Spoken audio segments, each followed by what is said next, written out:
우리 옆에 계신 분들 한번 반갑게 인사하겠습니다. 참 잘 오셨습니다.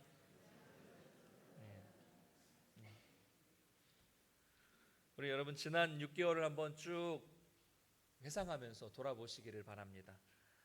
우리는 계속해서 이 코로나라는 그 어려움 속에서 살아가고 있습니다.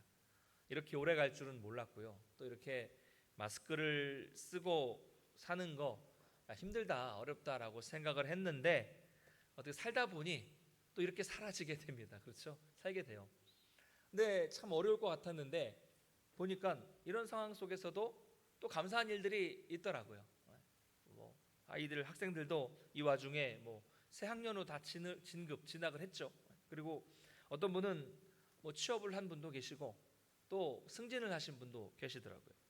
경제적으로 어려워서 정말 살기 퍽퍽하다, 힘들다라고 우리가 생각했지만 힘들죠. 그래도 지금까지 잘 살고 있습니다. 뭐 이 와중에 결혼하신 분도 계시고요. 또 이 와중에 자녀를 낳은 분도 계십니다.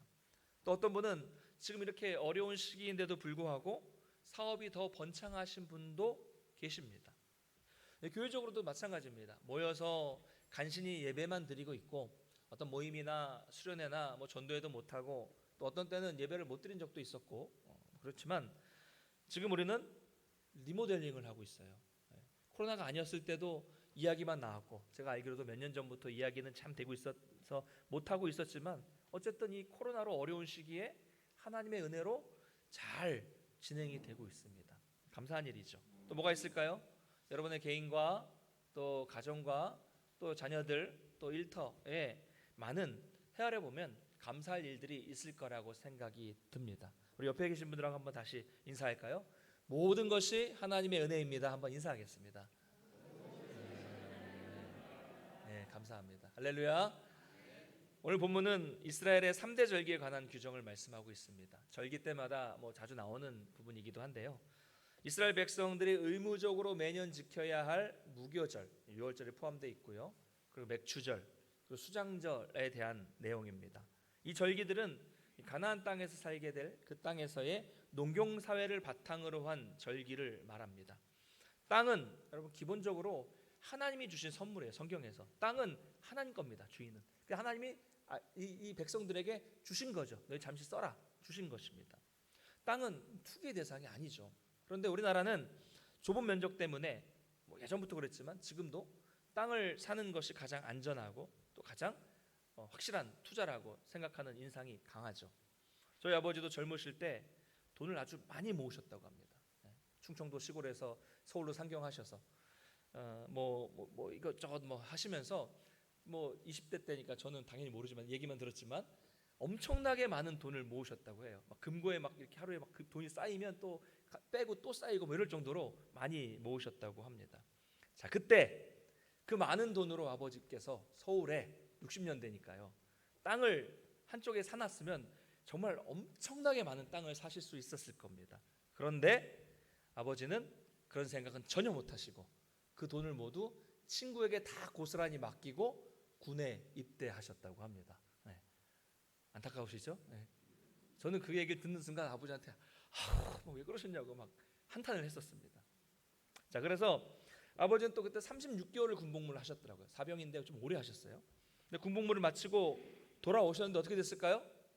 친구가 도망간 게 아니라 돈은 그대로 있었어요. 좋은 친구였나 봐요. 돈을 그대로 가지고 있었지만 그 36개월 동안 돈의 가치가 그때 60년 70년대 막 경제가 막 그랬던 시기잖아요. 그러니까 돈의 가치가 완전히 떨어져 가지고 돈은 많은데 아버지 말씀대로 하자면 그냥 휴지 조각처럼 가치가 없어졌다. 땅에 떨어졌다라고 말씀을 하시더라고요. 네, 너무 아까워요. 네, 너무 아까워요. 그때 서울에 정말 강북이든 강남이든 뭐 강남 아니어도 그 돈으로 땅을 샀으면 엄청나게 많이 사셨고 땅 부자가 될 수 있었습니다. 자, 그러나 만약 그랬더라면 지금의 어머니를 안 만나셨을 수 있고요. 또 만약 그랬더라면 신앙생활 제대로 하지 않으시고 청년 시절 방황했던 그대로 이 돈의 맛을 보면 그래서 장로가 안 되셨을 것이고요. 만약 그랬더라면 신앙생활 제대로 하지 않는 가정에서 제가 목회자가 될 수도 없었을 것입니다. 참 인생이라는 게 그렇죠. 하나님의 인도하심이라는 게 참 우리가 앞을 내다볼 수 없는 것 같습니다. 어쨌든 성경에서요, 땅은 특별히 하나님의 소유이기 때문에 안식년도 땅을 쉬게 하는 개념입니다. 원래는 땅을 쉬게 하는 개념이에요. 하나님이 주신 땅이니까 혹사시키지 말라는 거죠. 그래서 쉬게 만드는 것입니다. 그렇기 때문에 이 절기들은요, 사실 땅을 통해서 얻은 소유가 누구 거라는 거예요? 내게 아니라 하나님이 선물로 주신 땅이기 때문에 땅을 통해서 얻은 소유는 하나님의 것이므로 그 소출을 주신 하나님께 감사하라는 그런 의미가 있는 것이 이 절기죠. 원래 시작은 그렇게 됐습니다. 그런데 이 의미가 더 나중에 발전되고 확장되어서 하나님의 주권과 하나님의 복을 인정하고 하나님께 감사를 드리는 절기가 된 것입니다. 자, 세 가지의 절기. 먼저 유월절을 보겠습니다. 이스라엘 백성은 지금의 이제 3월 혹은 4월에 해당하는 그들의 이 달 아비벌이라는 달이 있었어요. 이 아비벌 14일에 애굽의 힘겨운 노예 생활이 끝난 것을 기념하면서 양을 잡아 먹습니다. 아비벌 14일. 이 날이 유월절이죠.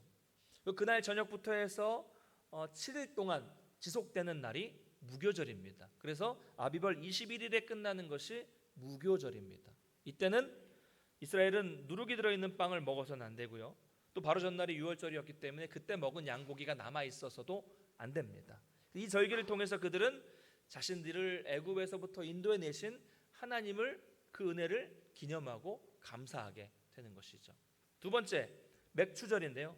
이 맥추절은 77절이라고도 합니다. 왜냐하면 유월절이 끝난 다음부터 7 곱하기 7, 49일, 다음에는 50일 날 지키는 날이었기 때문에 77절이라고 합니다. 이날은 봄철에 뿌린 곡식의 첫 열매를 수확하면서 감사를 드리는 절기입니다.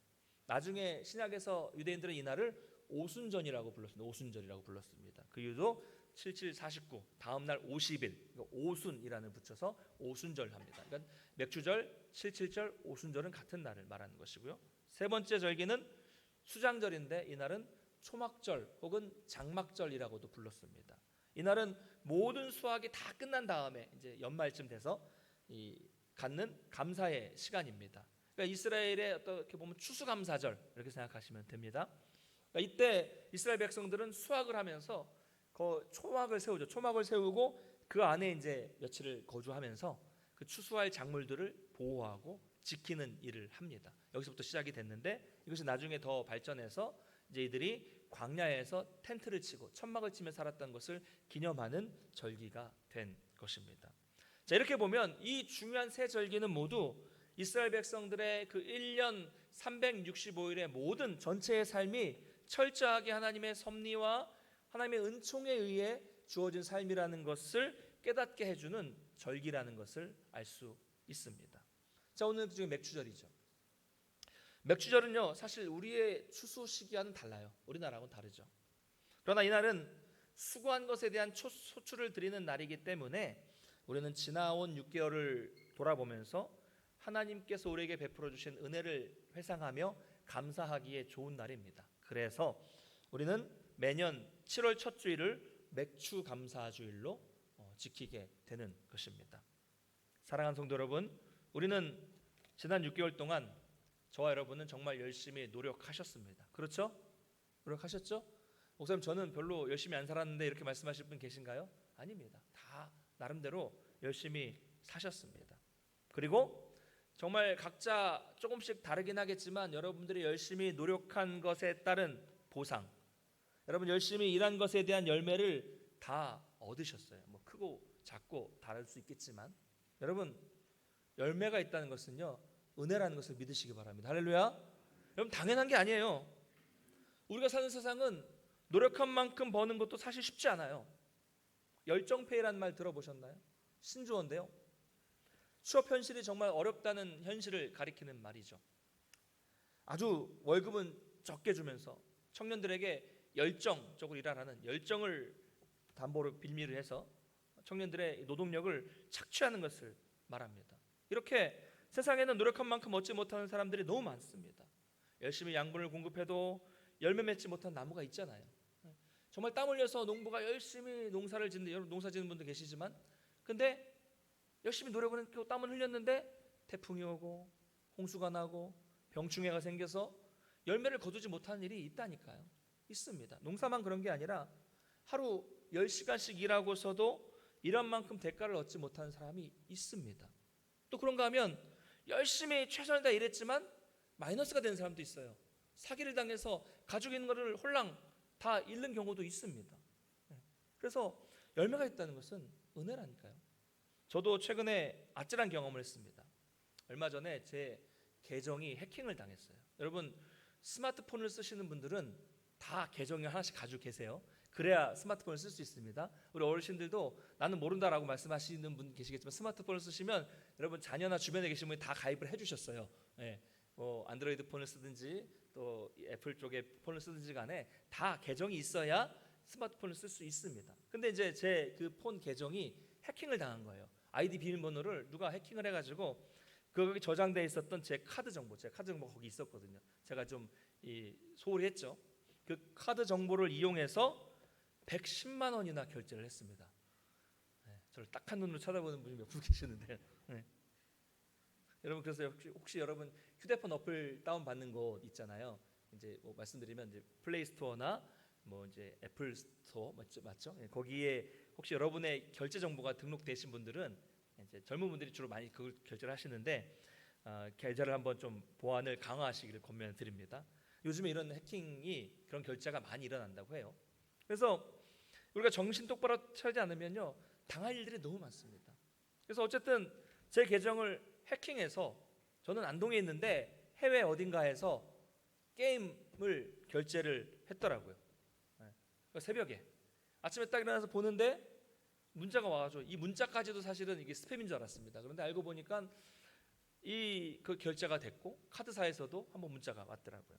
머리가 순간 띵해지고 가슴이 쿵쾅쿵쾅 뛰고 막 짜증이 났습니다. 그래서 어떻게 했냐면요, 그 제 계정 해킹당한 그 계정이 있는 본사에 연락을 해서 저는 그런 게임을 하질 않고 아예 가입도 안 돼 있고 해킹을 당해서 결제한 것이니 내가 결제가 한 것이 아니니 환불해달라, 취소해달라라는 이메일을 보냈습니다. 왜냐하면 이게 외국 회사였기 때문에 그날이 또 이제 주말이기 때문에 전화 연락이 되질 않아요. 평일날도 전화 연락이 잘 안 됩니다.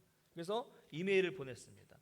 동시에 그렇게 한 동시에 제가 쓰고 있는 카드 회사에 전화해서 카드 부정 사용 신고를 했습니다. 여러분 기억하세요? 두 가지 다 하셔야 됩니다. 혹시 일이 생기면 그쪽에도 연락하셔야 되고 카드사에도 연락하셔야 됩니다. 그래서 근데 알고 보니까 이게 이메일로 답변을 받는데 일이 처리되는 데까지 2주가 걸린다는 거예요. 우리나라는 전화하면 바로 해결되잖아요. 며칠 내로 됐는데 이제 이 외국이니까 이게 메일 받고 자기들이 알아보고 해서 통보하는 데까지 2주가 걸린다는 거예요. 최소 2주가 걸린다는 거죠.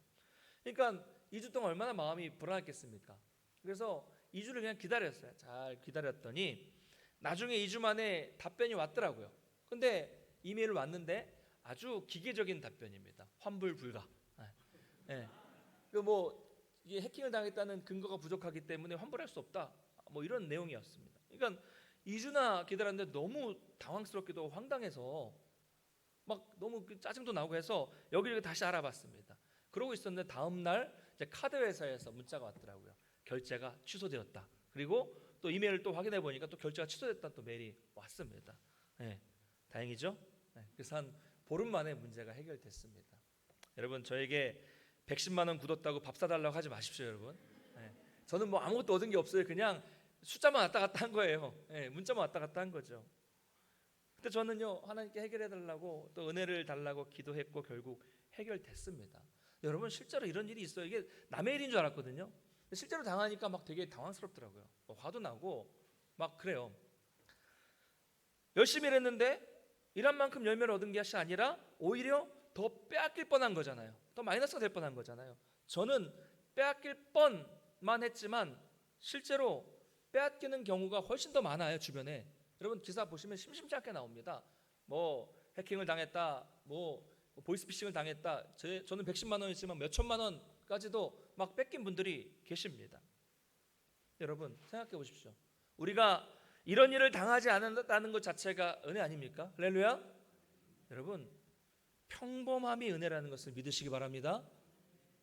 제가 지금 딱 생각이 났는데 왜 해킹을 당했을까 생각해 보니까 지금 이렇게 말씀을 여러분에게 드리라고 설교 때 이렇게 얘기를 하라고 아마 그런 일을 하나님께서 주시지 않나 싶은 생각도 듭니다. 어쨌든 여러분, 평범함이 은혜예요. 우리 가운데 아무 일이 없다고 해서 그게 은혜가 없는 게 아니라, 이런 안 좋은 일이, 이런 문제 있는 일이 생기지 않는 것이 하나님의 은혜임을 여러분 믿으시기 바랍니다. 여러분, 감사할 일이에요. 이거는 여러분, 신앙에는요, 이번엔 정말 운이 좋았다, 이건 정말 행운이다, 내가 지혜롭게 대처를 잘했다, 카드를 쓰려면 믿을 만한 회사의 카드를 써야 된다, 뭐 이렇게 생각해서는 안 됩니다. 여러분, 이건 사실이 아니에요. 우리가 평소에 너무나도 당연하게 생각하는 것도 사실 그 당연한 게 아니라 하나님의 은혜라는 거죠. 이것도 은혜고요. 또한 뭐냐면, 노력한 만큼 대가를 얻는다는 것도 더욱 큰 은혜죠. 마이너스가 안 되고, 노력한 만큼, 평범한 것이 아니라 노력한 만큼 대가가 결실이 있다는 것도 큰 은혜입니다. 10의 노력을 했는데 10의 결과만 얻었다고 해서 이게 평범한 게 아니라 이것도 은혜라는 거예요. 더 큰 은혜 뭡니까? 노력한 것 이상으로 많은 것을 얻었다면 그것은 엄청난 은혜라는 거죠. 내가 10의 노력을 했는데 20, 30, 100을 얻었다, 더욱더 풍성한 하나님의 큰 은혜라는 것을 여러분 기억하시기 바랍니다. 여러분, 얼마나 많은 것을 받으셨습니까? 마이너스가 안 되고 또 일한 것 이상으로 많은 것을 하나님께 받으셨어요. 여러분, 이 모든 것이 오직 하나님의 은혜임을 믿으시기 바랍니다.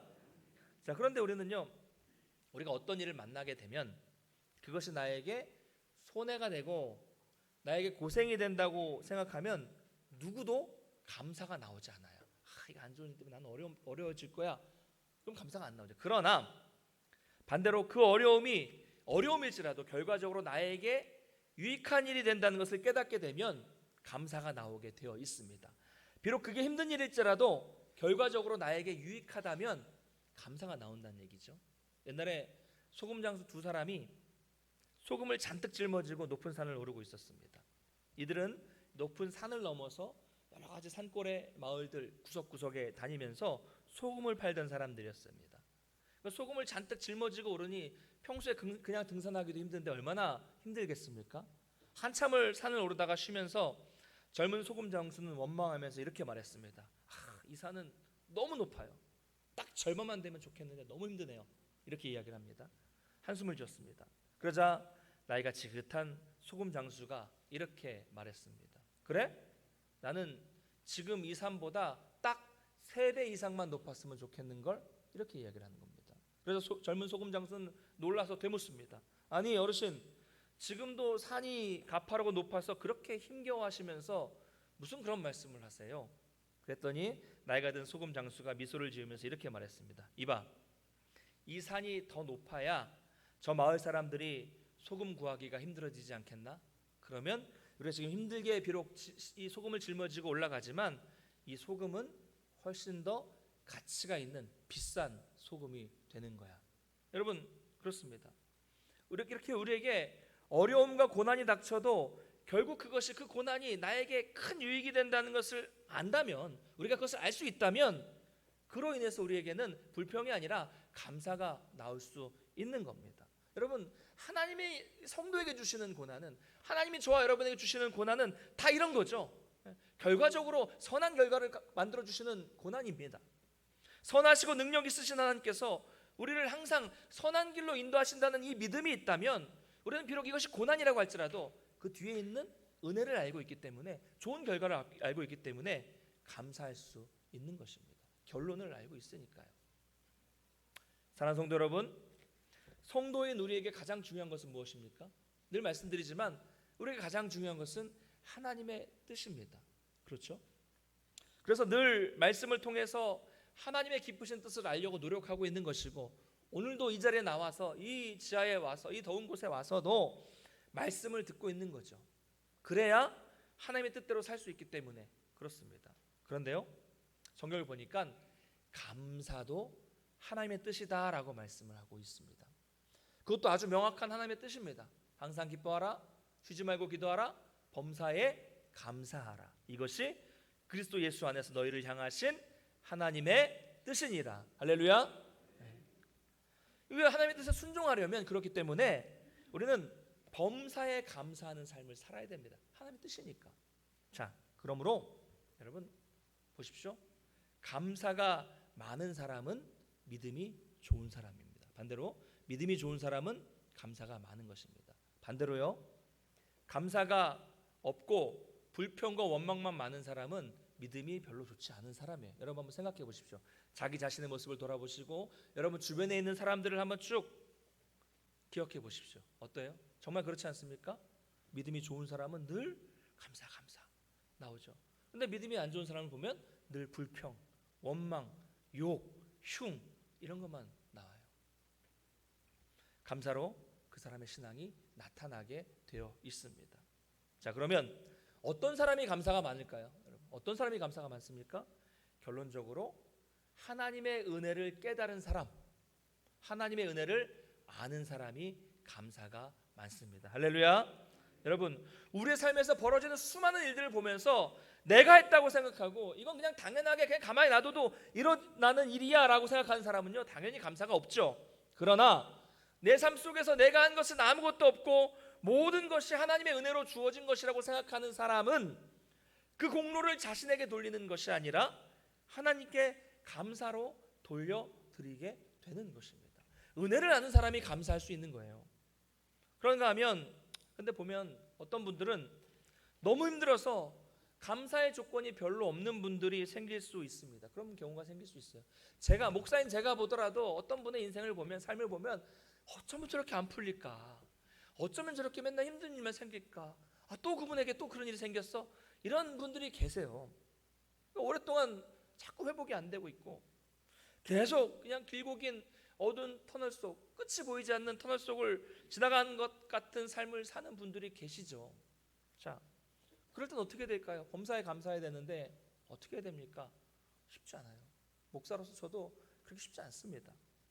그러나 쉽지 않지만 우리는 그럴 때 이미 받은 하나님의 크신 은혜를 기억할 수 있어야 합니다. 사실 우리가 여러분 어떤 사람들입니까? 우리는 하나님의 은혜로 예수 그리스도의 사랑으로 인해서 죽음에서 건져 올려진 사람들입니다. 할렐루야. 말로 할 수 없는 큰 은혜를 이미 받은 사람이에요. 비록 지금은 힘겨운 삶을 살고 있지만 구원받은 우리는 곧 천국에서 최고의 복을 누리며 살 수 있다는 이 믿음이 필요한 것입니다. 이 은혜를, 이 놀라운 은혜를 깨달아야 됩니다. 그래야 범사에 감사가 나올 수 있는 것이죠. 사랑하는 성도 여러분, 그런데 또 세상에는요, 감사할 줄 모르는 사람이 너무 많습니다. 그렇죠? 운전할 때도요, 제가 몇 번 말씀드렸지만 정말 어렵게 제가 이제 여기 교회에서 저희 집으로 가는 길이 이제 큰 길로 가는 길이 있는데 또 뒤 샛길로 가는 길이 있습니다. 샛길로 가면 길이 좁아요. 좁으면 그 골목에 딱 들어서면 반대쪽에 차가 올까 안 할까 늘 조마조마하는 마음으로 갑니다. 왜냐하면 제가 보니까 양보들을 잘 안 하세요. 딱 마주치면 분명히 좀만 뒤로 가시면 되는데 안 가시는 거예요. 그러면 어떻게 해요? 운전 잘하는 제가 해야 되잖아요, 그렇죠? 그래서 양보를 합니다. 뒤로 가든 어떻게든 양보를 해요. 그런데 어떤 분들은 가면 고맙다고 창문 열어서 감사합니다 이렇게 말씀하시는 분이 있어요. 그러면 그래도 기분이 좋아요. 근데 그렇게 어렵게 양보해줬는데 그냥 쌩 하고 지나가 버리면 막 화가 나요. 돌아가서 막 팡팡 하고 싶고 막. 근데 내 설교니까 참자 막 이런. 내가 목사인데 또 동문교회 목사가 막 그랬다 안 돼. 참자 이런 마음으로 참습니다. 예. 화가 나죠. 예. 감사한 줄 모르고 화가 나요. 내가 시간이 없는데 시간을 내서 그 사람을 잘 섬겨줬는데 당연하게 생각하면 기분이 안 좋죠. 내가 없는 돈 가지고 그 사람을 열심히 잘 섬겨주고 밥도 사주고 커피도 사주고 했는데 그 사람이 그냥 당연하게 여기면 이거 화가 나는 것입니다. 저희가 이제 유치원에 다니는데 유치원에 갔다가 이제 집에 올 때는 갈 때는 버스 타는데 올 때는 이제 버스가 좀 많이 돌아요. 그러니까 이제 한 시간 가까이를 타야 되기 때문에 주로 엄마가 데리러 갑니다. 근데 아주 가끔 제가 갈 때가 있어요. 그럴 땐 저는 이제 오랜만에 가니까 아이가 이제 유치원에 나오면서 상상하러 갑니다. 아빠를 딱 보고 아주 기쁜 마음으로 막 달려 나올 것을 상상하고 갑니다. 진짜 그런 상상 해도 되잖아요, 그렇죠? 그런데 딱 갔는데 이 아이가 선생님 손을 잡고 나오다가 아빠를 딱 봤는데 표정이 영 안 좋은 거예요. 기대와 완전 다른 거죠. 제가 묻습니다. 왜 그래, 형은아? 아이가 말합니다. 엄마가 올 줄 알았는데 이러면서 끝말을 흐리는 거예요. 그럼 제 마음이 어떨까요? 오늘 특별하게 아빠가 시간을 내서 왔는데 달려와서 감사하기는커녕 실망을 하고 너는 왜 왔냐? 엄마가 와야지. 이렇게 말을 하니 서운한 겁니다. 자기가 늘 그러는 거 아닙니다. 저하고 사이 좋아요. 근데 이제 제가 유치원을 가면 이제 놀이터에서 좀 많이 못 놀게 하고 금방 집에 데려가려고 하니까 그러는 거죠. 어쨌든 이렇게 주변에 보면 감사할 줄 모르는 사람들이 참 많습니다. 우리가 힘든 거죠. 미국에서 있었던 일입니다. 미국 중동부의 명문대 노스웨스턴이 자랑하는 한 인물 중에 에드워드 스펜서라는 분이 있었습니다. 에드워드 스펜서. 이분은 1860년 9월, 오래됐죠. 1860년 9월에 폭풍과 몰아치던 어느 밤에 이 노스웨스턴 캠퍼스 인근에 있는 미시간 호수에 여객선이 침몰했습니다. 미시간호는 뭐 여러분 아시는 것처럼 미국의 이 캐나다 접경 지역에 있는 5개의 큰 호수 중에 하나입니다. 미시간 호수. 이곳에 여객선이 침몰해서 287명이 사망하는 대참사가 벌어진 거죠. 당시 수영 선수였던 이 스펜서는 이 땅에서부터 한 800m 떨어진 지점에 침몰 현장이 있었는데 수영을 해서 갔습니다. 16번을 왕복을 했어요. 제가 계산해 보니까 800m를 16번 왕복을 하면 한 25km 정도가 됩니다. 수영으로. 얼마나 엄청 힘든 거죠. 그래서 16번을 헤엄쳐서 오가면서 17명의 생명을 구했습니다. 대단한 거죠. 그는 17명을 구조했으니까 25km를 수영을 했으니 얼마나 힘들었겠습니까? 혼자 가는 것도 아니고 사람을 계속 데리고 온 거 아닙니까? 그러니 탈진해서 쓰러졌고요. 그 후에 제대로 회복하지 못한 채로 장애가 생겼습니다. 그래서 평생을 휠체어를 타고 다니게 되었습니다. 그의 이런 헌신은 연일 신문에 보도되었고 그는 국민적인 영웅으로 칭송을 받았습니다. 한때였겠죠. 아주 오랜 시간이 지나서 이제 스펜서가 사망하기 1년 전에 80세 생일에 한 신문 기자가 인터뷰를 했습니다. 선생님, 그 비극적인 밤 기억이 나십니까? 그 이후에 무엇이 가장 기억에 남으십니까? 라는 기자의 질문에 스펜서는 이렇게 대답을 했습니다. 내가 구해준 17명 가운데 훗날 나를 찾아오거나 내게 감사를 표한 사람이 단 한 명도 없었다는 점입니다. 그는 그 일로 인해서 몸에 평생 장애를 가지게 됐지만 아마도 그 마음속의 상처가 더 심했을 것이라 생각됩니다. 뭐 기독교 그런 것도 아니고 제가 신문을 통해서 본 내용입니다. 여러분, 감사는요 표현해야 돼요. 마음으로만 감사한다고요? 여러분, 그 마음이 보입니까? 안 보여요. 서로 표현하셔야 됩니다. 안 그러면 오해합니다. 내가 좋은 일 했다가 그 사람이 아무 말 안 하고 감사 표현 안 하면 서로 오해하고 관계가 나빠집니다. 여러분, 오해 때문에 생기는 분쟁이 얼마나 많은지 아십니까? 제가 보니까 특별히 안동분들은 표현을 더 안 하세요. 아주 안 하세요. 예. 여러분, 표현하셔야 됩니다. 옆에 계신 분들하고 이렇게 한번 감사 인사를 하겠습니다. 제 옆에 함께 계셔 주셔서 감사합니다. 한번 인사하겠습니다. 네. 네. 정말 감사하신 거죠? 네. 함께 동역자가 있다는 건, 이 길을 같이 가는 사람이 있다는 건 참 감사한 일입니다. 여러분, 이렇게 감사의 표현을 자주 하세요. 하십시오. 경상도 남자 안 합니까? 하십시오. 네, 하시고요. 자주 하시고, 이 표현은 하나님께도 할 수 있어야 됩니다. 하나님께도. 물론 하나님의 우리의 마음을 이미 다 알고 계시죠. 그래도 표현하는 것이 신앙입니다. 감사의 예물도 드리고 시간도 드리고 찬양도 드리고 감사의 기도도 늘 올려드려야 되는 겁니다. 하나님은 다 아시지만 표현하는 것을 기쁘게 받아주실 것이고 이것이 하나님과의 진정한 교제가 되어지는 것입니다. 주 안에서 사랑하는 성도 여러분, 말씀을 이제 맺겠습니다. 저는 여러분의 신앙을 제가 판단할 수는 없습니다. 근데 아까 말씀드린 것처럼 그 사람의 신앙이 믿음이 좋은지 아닌지를 분별할 수 있는 확실한 모습이 하나 있습니다. 그것은 바로 그 사람의 진심이 담긴 감사가 그의 평소의 삶 속에 그 찬양이, 그 기도가 풍성하게 흘러나오는가 아닌가, 이걸 가지고 우리는 서로를 쉽게 알 수 있어요. 자, 그러나 그렇다고 하더라도 현실은 늘 감사가 넘치는 삶을 살기가 쉽지 않죠. 어려워요. 저도 딱 110만 원 결제되니까요. 110만 원 딱 결제되는 순간 다음날 보고 제가 어떻게 했을까? 하나님 감사합니다 이랬을까요? 아니에요. 짜증이 나고 막 화가 나고 어쩔 줄 모르겠고 감사가 안 나오더라고요. 그러나 우리가 하나님께 받은 것, 더 많은 것, 110만 원보다 훨씬 더 귀한 것들, 많은 것들을 받은 것을 생각한다면, 그 풍성한 많은 은혜를 기억할 수 있다면 불평과 원망은 금세 감사로 바뀌게 될 것입니다. 사랑성도 여러분, 은혜를 아는 사람이 감사할 수도 있는 겁니다.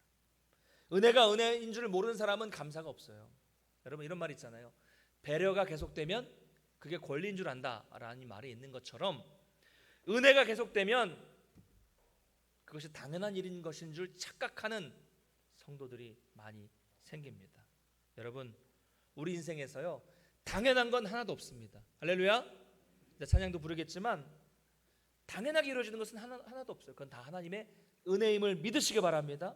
이 자리까지 함께 하신 하나님의 은혜를 늘 기억하시고 감사하시고, 그 날마다 그 감사를 하나님께 올려드린다면 그런 성도들에게 앞으로 남은 6개월도 하나님은 더욱더 풍성한 은혜와 많은 것들을 베풀어 주실 것을 믿습니다. 자리에서 일어나셔서 우리 찬양하고 우리 기도하겠습니다.